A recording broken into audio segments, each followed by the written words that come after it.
What's up, guys? Welcome back to the Fig Heel YouTube channel, and today is Sunday, meaning we're going to take a look at Heels hauls. Stay tuned.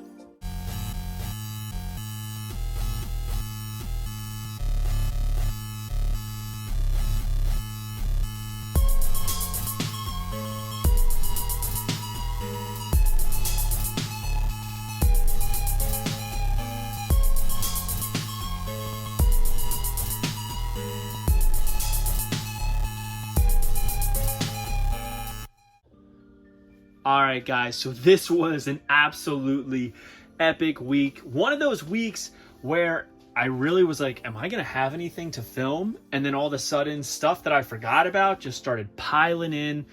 But as usual, it is brought to you by the Wrestling Figure Encyclopedia, featuring a foreword by Xavier Woods, aka Austin Creed, my Wheel of Fortune partner. This is the modern edition from 2010 to 2023, 340 plus pages, full color in black and white. Every basic, every elite, every ultimate is available in this book. Keep track of what you have, want, and need, but also this is a statement piece for your collection. Trust me, it is more than a checklist. But we're going to take a look at the things I got this week, and we're going to start right here. I got a good amount of Lucy's this week, believe it or not. I usually don't have a lot of Lucy's on my list, but this week was a little bit different, and I picked up this Titantron Jerry the King Lawler, which I think is pretty awesome. I love the detail on the jacket. I usually don't collect Titantron figures outside of what I had as a kid, but this one I definitely needed, and it's definitely going on the shelf. In a lot of figures that I got, and I'll show you why I got it in a second, this Kevin Thorne was in there. Again, I'm not a big Deluxe Aggression collector, but the head scan is different from his other Ruthless Aggression head scans, and I just felt the need that I just had to get it. And it's just going to go in a bag, but it's still a really great head scan for Kevin Thorne. And I got this. I never had one of these. It's like Fatal 4-Way, I think. Jack's figure. It's like almost a complete body scan as opposed to a head scan, which is really cool. Very different. Look at that. See how the neck and head, everything is all one piece. He's doing that, crossing his throat. Very nice looking figure. The hands do move. So there's minimal articulation, just the hands and arms, but really cool. I never had one of these, and I'm super impressed with how ahead of its time this is. But again, that's probably going right into a baggie. But now, on to figures that we needed. In this lot that I bought, and again, I'll show you why I bought it in a second. These figures were in there, so I couldn't really pass on them. This Match Striker I really liked. I liked the 5 o'clock shadow on it. I like the face he was making. It's super clean. Striker on the back.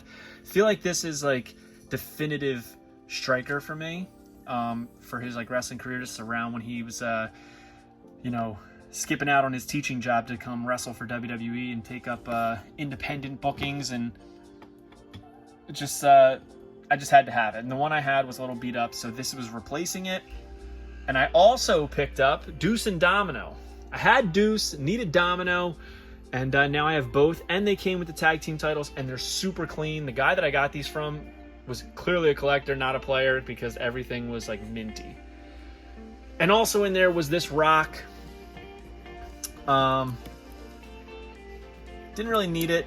I'm unsure if I'm going to even keep it because he's missing the tattoo here, which I think is a big no-no.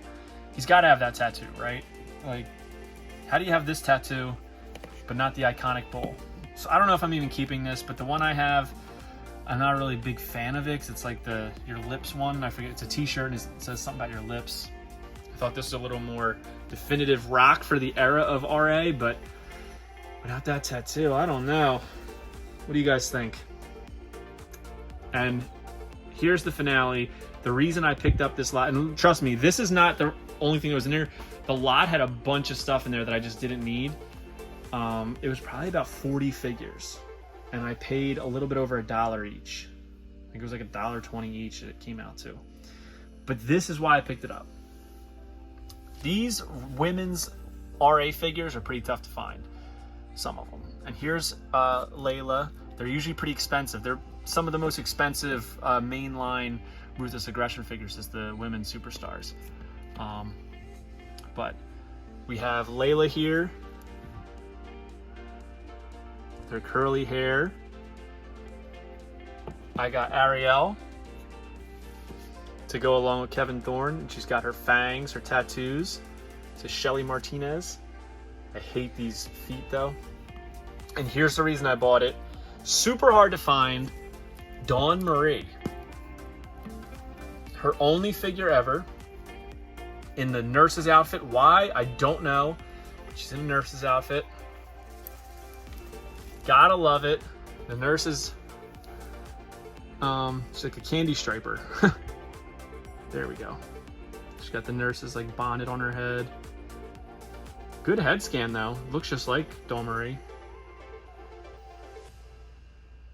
Wow. This was an online exclusive too, I believe. So I'm super happy I got that. And I got Kelly Kelly, who I needed, which this head scan does not do her justice. But I'm happy to add these 4 women to my collection. Picked these up in another lot. I'm collecting all the Xavier Woods. This was a basic series release on his own. We had the Miz and Maurice as John Cena and Nikki Bella, which I always wanted and never picked up, and I'm glad that I don't have to fully miss out on it. We have this Alexa Bliss, which I'm pretty sure is the Walgreens Elite exclusive, and the contract signing Elite Ronda Rousey.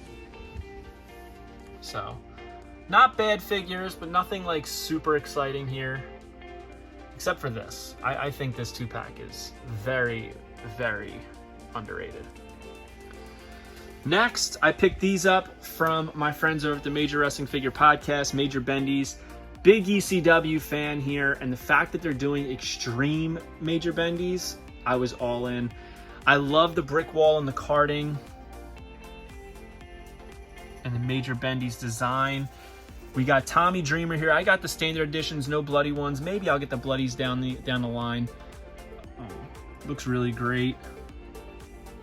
Classic Tommy. I love that they have the red and black boots. Dreamer on the shirt. Gotta love it. Sabu with all the scars and Sabu on his armband. I'm so excited about these. Gotta love the cards. Cards are some of my favorite parts of Major Bendies. The signatures on the back. I really do love the Major Bendies cards I have. When I get one that doesn't come with the card, I'm usually upset, and it's usually from like an exclusive place. We got Raven here, which I love. The highlights in the hair. The shirt looks awesome. All the tattoos. This is probably one of the best ones. And here's the other one. Sand freaking man. Look at this thing, man. He's got the SIG coming out. He's got the Singapore cane. He's got the beer can. He's got the tattoo. He's got the Sandman shirt. Oh my God, that is a front figure right there if I ever had one. And here are their cards, which I dig. Super cool. And then for $4 on Amazon, I picked up this Peacemaker. This is the John Cena in underwear pop. Why? Because $4. Why not? Right? And staying on that Major Bendies train, I picked up these. These are the PowerCon exclusives. First up, we have suited Mark Sterling, which honestly looks so much better than his other figures. There's only so many times you can get that Jim Cornette style suit, right? But this really looks great. I can't even deny it. It's a great looking Mark Sterling. Over here we got Brian Myers in the green, which pops like crazy in the new mold. Look at that head. It looks more like him than the other one. Yeah, the new one looks so much better. And we got the Indie God, my man Matt Cardona. The hat is removable, and look, the hair is much more realistic like his actual hair. He's super tan. He's got all the chest hair. He's jacked to the fucking gills. Jesus. Arms are huge on this one. He's got the Matt Cardona on the knee pads. Small black on black on the boots. The Indie God logo on the trunks. Indie God on the back. And I love that we have the first ever removable Major Bendies accessory. Sets this figure apart so much. And Spencer Powers, for those of you that don't know, Spencer Powers is Pixel Dan. And the interesting thing about Pixel Dan here is this is all one piece. This mold is all one, and he doesn't have a signature on the back, which I found interesting. This might be the first ever Major Bendy without a signature, which I thought was interesting. Actually, let's see this. Let's see. These don't have a signature, but they do have an embossed Major Wrestling Figure Podcast on the back, so we'll count it. Now, you guys know I've been trying to fix up my LJN collection, and I picked up two. As you can see, here's my original Big John Studd and Coco Beware, and I replaced them with these upgrades. Much more cleaner on this Coco. Not really any paint loss in the hair like on this one on the front and back, and a much cleaner Big John Studd. However, I did notice he's got this little spot there, which I'm gonna have to find another one, but it's still much better than this one. I hate when they have any paint missing on the face, so that was a big deal for me to get this one. And last but not least, probably my biggest want in the LJN line, I finally got not a perfectly mint, but a decently mint Demolition Axe. Very minimal paint loss, as you can see. I got a great deal on it. There's a little bit on the hand, a little bit on this hand, and a little smidge on the nose, but to be honest with you, for the price I got it for, I can't complain. It was a steal. So thank you for the good brother who gave me a good deal on eBay. And now for the main course, starting off up here with Elite Series 104, I picked up the new Bron Breakker figure from Amazon. He's got that old school style singlet of his dad's with the pink and the numbers all over it, and the new prismatic NXT title, which I love. Great head scan. He's jacked, looks just like Bron. From Woodstock, Georgia, 6 feet, 230 pounds, a Steiner recliner. NXT champion, the second generation superstar, exploded onto the NXT scene like a dog-faced gremlin, winning the NXT championship in his rookie year. This set has AJ Styles, Drew McIntyre, Solo, Bron Breakker, who is the Chase, Rick Steiner, his dad, and Dakota Kai. And I did pick up Rick Steiner from Amazon as well. And this figure is really nice. I can't wait to open this one. The boots look awesome. I love how they're worn on the tips. I saw some people saying, "No, there's paint loss." No, that's supposed to look that way. That's like in the details. C-grip hands, awesome. Beware of Dog jacket, which I can't wait to check out the back. He's got the bandana on, the glasses, just absolutely incredible. Is this the Rick Steiner we asked for to get as our first Rick? No, but you know, obviously they had plans to give us more, and hopefully they do. And last but not least, very controversial figure here. First time in the line, Solo Sikoa, white towel, skinny torso. A lot of things that need to be fixed here, but it's Solo Sikoa nonetheless. We the ones on the shirt. Much needed in the collection, and it's the first time, so I couldn't pass on it, even though they're going to improve it. And last but not least, also from Amazon, I finally got the Survivor Series, jaw-dropping debuts, 1990, introducing the two most unforgettable superstars in WWE history, the Gooker for the first time ever, and the debut Undertaker. This thing is freaking awesome. Picture of the Gooker coming out of the egg. Survivor Series 1990 hatched two new WWE superstars, one from an egg, one from the grave. That is a cool copy. Undertaker, Gooker. And now, let's take a look at them. First up, we have the egg. And inside, it had these little like display pieces that you can use. Here's the crowd to put behind the egg platform. And there's like a brick wall. The egg is in here. It's literally just that you clip together. I didn't get a chance to open it yet. But here's what everybody wants to see. The Ultimate Edition, Undertaker and Gobbledygooker. One thing I want to let you guys know if you're mint on card collectors is that these boxes are wider than a standard release. See that? Wider than a standard release. And I made a post about this, but I'll say it on here as well. I saw people saying it's because of the Undertaker's accessories. I do not believe that. We've gotten Ultimates with way more accessories than the Undertaker here. What I think that is the reason they made these boxes wider is because of this right here. This is pretty tight in here. You can feel it. And this all goes in one box, so they wanted to make these all fitting. That's my guess. And I mean, I've been doing this stuff a long time and know people on the inside that I know why decisions are made, and that's a pretty good guess, I would say, as to why this was done. But in the end, kind of stinks for people who, collect mint on card. And I had somebody put a little snarky comment on Instagram saying, "Oh, you just had to make a post about this." And it's like, yeah, I actually did. I'm a news reporter on this stuff. I like to inform people.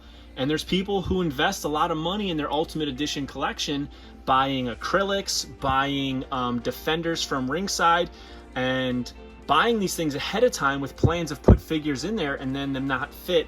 That is a big deal, and it's a big waste of money for people, so I wanted them to know. But this is a beautiful Undertaker, possibly, in my opinion, the best Undertaker Ultimate to date. Both black and gray gloves, tie, cloth goods jacket, hat, and 2 interchangeable heads, which are awesome. Look at that, man. He's got Brother Love behind him. This figure looks great. But the real star for me is this first time in the line, Gobbledygooker, someone I did not think we would get. The original Gooker head, and then the later like Battle Royal style 2000s Gooker head. Interchangeable hands, boom, that's all you need. And if you ask me, this is the most toyetic mint on card Ultimate, and I'll tell you why. There's not like all of this clutter with all the things here. It's very simple. 2 hands, head, figure. It just looks cleaner, looks nicer. Not saying this is the best Ultimate of all time. I'm just saying that in the box, this probably looks the best because there's not a lot of clutter. But yeah, a lot of cool stuff here, man. Super excited about this. Can't believe we finally got the Gooker.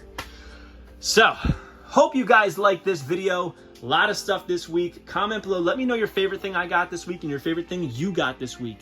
Don't forget to like, comment, and subscribe. Follow me on Instagram, TikTok, and Twitter at FigHeel. Twitter is at TheFigHeel.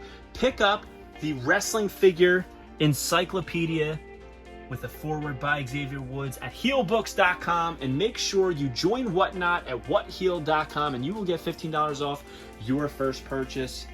See you on the next one, guys. Have a good one. We the ones, and if you don't like me, bite me. Are you a wrestling figure collector of WWE Mattel, AEW Jazzwares, and everything in between?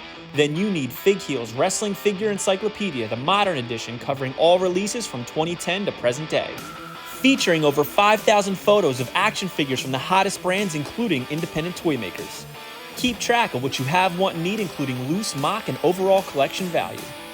With a foreword by WWE superstar Xavier Woods and shots by Matthew Goldberg, the Wrestling Figure Encyclopedia is a must-have for collectors. Premium full-color and value black and white editions available now on Amazon.com. If you enjoyed this video, don't forget to like, comment, and subscribe. Follow me on Instagram, TikTok, and Twitter at FigHeel. Pick up my book series on Amazon and my merchandise on ProWrestlingTees.com/FigHeel. Join my official sponsor, Whatnot, at WhatHeel.com and receive $15 off your first purchase.